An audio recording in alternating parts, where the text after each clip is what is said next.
Sharks, क्या आप जानते हैं पाकिस्तान में हर साल 80 लाख दरख्त कट होते हैं सिर्फ वुडन पेंसिल्स को बनाने के लिए। कैसे? अस्सलाम वालेकुम शार्क्स, मेरा नाम मुदस्सिर है और मैं फाउंडर हूँ री लाइफ। वालेकुम सलाम। मेरा नाम मुबशिर असलम है और मैं सोशल मीडिया मैनेजर हूँ। पाकिस्तान में हर साल 251 मिलियन वुडन पेंसिल की प्रोडक्शन होती है, जिसको बनाने के लिए 80 लाख दरख्त कट हो रहे हैं, जो कि बहुत नेगेटिव पॉइंट जाता है हमारे एनवायरनमेंट पे। तो फिर मैंने सोचा कि इसका सोल्यूशन किस तरीके से दिया जाए, वुडन पेंसिल का अल्टरनेटिव फिर हमने री लाइफ के थ्रू निकाला। हमने क्या किया, सिंपल हमारे लैंडफिल वेस्ट पे 26% वेस्ट पेपर है, जस्ट लाइक न्यूज़पेपर हो गया, डिफरेंट टाइप्स के पेपर है। हमने उस पेपर को उठाया, उसको रिसाइकिल किया और उससे पेंसिल बना दी। और इसमें इनोवेशन शार्क्स क्या थी, हमने क्या किया, पेंसिल के टॉप में सीड्स ऐड कर दिए, बीज। आप पेंसिल यूज़ करने के बाद इन बीजों को प्लांट कर सकते हैं, जिससे पौधा उगेगा और ये सीड्स कस्टमाइज हैं। शार्क्स, आज मैं आपके सामने 15 मिलियन की फंडिंग लेने आया हूँ, जिसके बदले में 10% हम इक्विटी देंगे अपनी कंपनी की। और एक हमारी शार्क्स छोटी सी वीडियो है जिसमें हमने हैंडमेड अभी हमारी टोटली प्रोडक्ट्स हैं, जो मैं आपको दिखाना चाहूँगा हमने किस तरीके से बनाई है। Basically sharks we have 4 products. सबसे पहले आती है इको फ्रेंडली पेंसिल। मैं इस पिच में आपका पेन यूज करूंगा फिर। श्योर सर, ये थैंक यू। सबसे पहले तो welcome to Shark Tank Pakistan. Thank you sir. आपने ये कंपनी का कोई ऑफिस बनाया हुआ है, कहाँ पे है वो? सर पहले हम इंक्यूबेटेड थे, innovation hub university of Lahore के अंदर इंक्यूबेशन सेंटर है। तो देन अभी हम रीजनल प्लान 9 में इंक्यूबेट हैं और हम 4 टीम मेंबर्स हैं। कॉस्ट क्या है इसकी, जो ये जो हाथ में मेरे पकड़ा? इसकी कॉस्ट 20 रुपीज़ है, हम सेल इसको 50। नहीं, मैं पूछ रहा हूँ कि जो बाजार से पेंशन आपकी नॉर्मल कॉस्ट तो पेंसिल जो लेते हैं हम दुकान से, वो कितना क्या आती है? वो 25 से स्टार्ट होती है और 40 तक जाती है डॉलर की सबसे। और वो कितने की प्रोड्यूस हो रही है इस वक्त? वो मशीनरी से प्रोड्यूस कर रहे हैं तो उनके पैसे लग रहे हैं 10 रुपये 8 रुपये। और हम जब मशीनरी पे जाएंगे तो हमारे भी इतनी ही कॉस्ट आएगी, 8 रुपये 9 रुपये, इससे ज़्यादा नहीं। आप मुझे ये बताओ कि जो बड़े बड़े मैन्युफैक्चरर्स यहाँ पे बैठे हुए हैं जो इतनी पेंसिल्स बेच रहे हैं, उनको एक वो इकोनॉमीज ऑफ स्केल का एडवांटेज भी होगा और इसके साथ आप अपनी एनवायरनमेंट को भी हेल्प करने की बड़ी चीज़ कर रहे हो, वो क्यों नहीं कर रहे? अगर आप कह रहे हो कि कीमत भी आपकी उन तक पहुँच जाएगी या उनसे भी नीचे हो जाएगी, वो क्यों नहीं कर रहे? उनके लिए इशू ये है कि अवेयरनेस जनरेट कर। अगर मेरे ख्याल एक सेकंड मशीनरी का वो पूरा समझा दें कि उसके क्या प्रोसेस होते हैं, कितने की मिलती है, कैपेसिटी क्या होती है? तो पहली मशीन मैंने आपको बताई रोलिंग मशीन है। देन उसके बाद अब जब मशीन से पेंसिल रोल हो के आती है, अब उसको करना होता है ड्राई, क्योंकि ग्लू लगी होती है। ड्राई जब हम कर देते हैं तो वो हाइजेनिक उसके वो सारी चीज़ें ख़त्म हो जाती हैं। तो ड्राई मशीन है, ठीक है, जो हमें वैसे पाकिस्तान से मिल जाएगी, ठीक है। देन उसके बाद आ जाता है कटिंग मशीन। जब पेंसिल बनती है आपने देखा ही होगा कि उसकी दोनों साइडें जो हैं वो उस तरीके से स्मूथ नहीं होती हैं, तो दोनों साइडों की कटिंग होने के लिए वो एक मशीन में डालते हैं। देन अब ब्रेडिंग मशीन है, उसके अंदर कटिंग लोकल है या इम्पोर्टेड है? कटिंग मशीन जो वो इम्पोर्टेड चौथी मशीन पे है। अब ब्रेडिंग मशीन है, वो पेंसिल के ऊपर से जो है जितना भी उसको इस तरीके से लाइक रफ कर देती है, ताकि उसके ऊपर हम कोई अपना स्टिकर वगैरह लगाना चाहें या पेपर हम उतारना चाहें तो उतरता नहीं है वो इस तरीके से कि एक मशीन है, ठीक है। वो पेंसिल को जो है ना, अभी जैसे पेंसिल आपने पकड़ी, आप पेपर उतारना चाहें उतर जाएगा, बट उस मशीन में वो इस तरह से उसको कर देगी। उसका प्रोसीजर इस तरीके का है कि वो पेंसिल के ऊपर हम पेपर बच्चा मुंह में भी डालेगा तो वो उतरेगा नहीं। और देन लास्ट जो मशीन है उसके वो मशीन है कलरिंग मशीन, और उसके ऊपर वो शीट भी हम बायोडिग्रेडेबल की उससे कवरिंग कर सकते हैं पेंसिल से, डिफरेंट टाइप्स के वो हम बच्चों को अट्रैक्ट करने के लिए कार्टून्स, डिफरेंट कलर्स।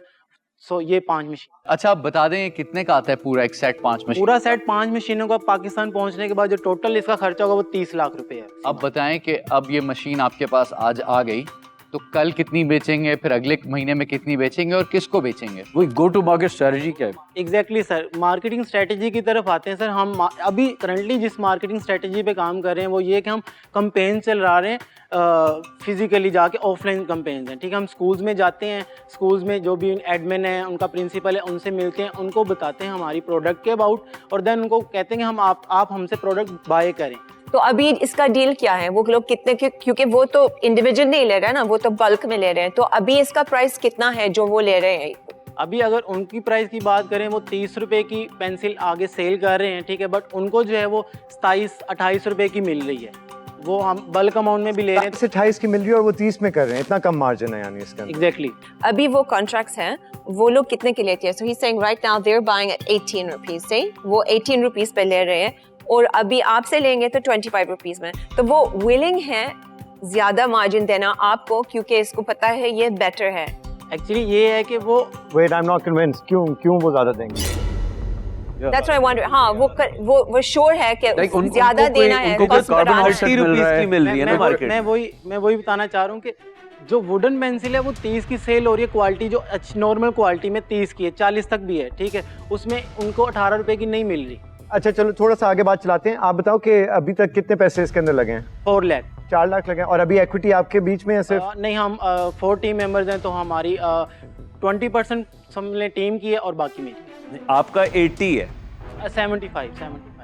तो अब आपसे सवाल एक ये है कि आप तकरीबन 15 महीने से बिजनेस में हो, जी ठीक है, और आपने 150 मिलियन की वैल्यूएशन लगाई है अपनी कंपनी की, तो आपने हर महीने 10 मिलियन की कंपनी के अंदर डेवलपमेंट वैल्यू ऐड करी है आपके मुताबिक। हर महीने, एक महीना गुजरा, आपने इतना काम किया कि कंपनी 10 मिलियन बढ़ गई, फिर एक महीना और गुजरा, फिर 10 मिलियन और बढ़ गया, फिर एक महीना, तो 10 मिलियन हर महीने आपने इतना उसमें काम करा, आपने इतना एफर्ट डाला है, मिलियन हर महीने आप ऐड करते हो उसके अंदर। जी सर, बिल्कुल। अभी अगर मैं अपनी पर्सनल बात करूं, जो मैंने इसमें एफर्ट्स पुट की, मिडिल क्लास फैमिली है, तो इस तरीके से मुझे बैक एंड पे फाइनेंशियली सपोर्ट नहीं मिली, तो फिर मैं साथ में इन ड्राइव भी करता था, ठीक है, जिसमें मैं यार मैं आपको अपनी ओपिनियन देता हूँ। पहली बात ये है कि आप बहुत हार्ड वर्किंग है and I like the fact कि आप इनोवेटिव हैं। मेरे ख्याल से आपकी अभी जो थोड़ी सी गो टू मार्केट स्ट्रेटजी है उस पर ठीक ठाक रिफाइनमेंट की ज़रूरत है। तो मैं पर्सनली उसके बेसिस पे तो I am going to step out of this deal, but I do wish you good luck because I think आपकी थॉट प्रोसेस सही जगह पे। या Thank you so obviously much. मुझे भी शुक्रिया देना आपका आने का। ऑनेस्टली यही आइडियाज है जो हम, यानी we live for this really.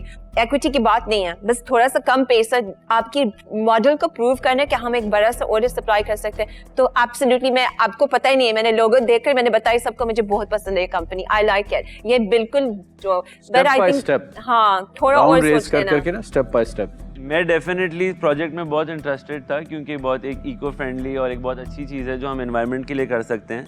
But आप लोग को बिजनेस सेंस थोड़ा सा डेवलप करना पड़ेगा कि जब आप किसी प्रोफेशनल लोगों के पास आते हो फंड रेज करने के लिए, कैपिटल रेज करने के लिए, कि आप चाहते हो कि वो आपके साथ जुड़ें और आगे बढ़ें, तो you got to be fair. अगर हम लोग यहाँ तक पहुँचे हैं तो वी नॉट क्रेजी कि हम लोग ऐसे बिजनेस के अंदर जाएं और उसकी वैल्यूएशन इतनी हाई कर दें। So for that reason I am definitely out.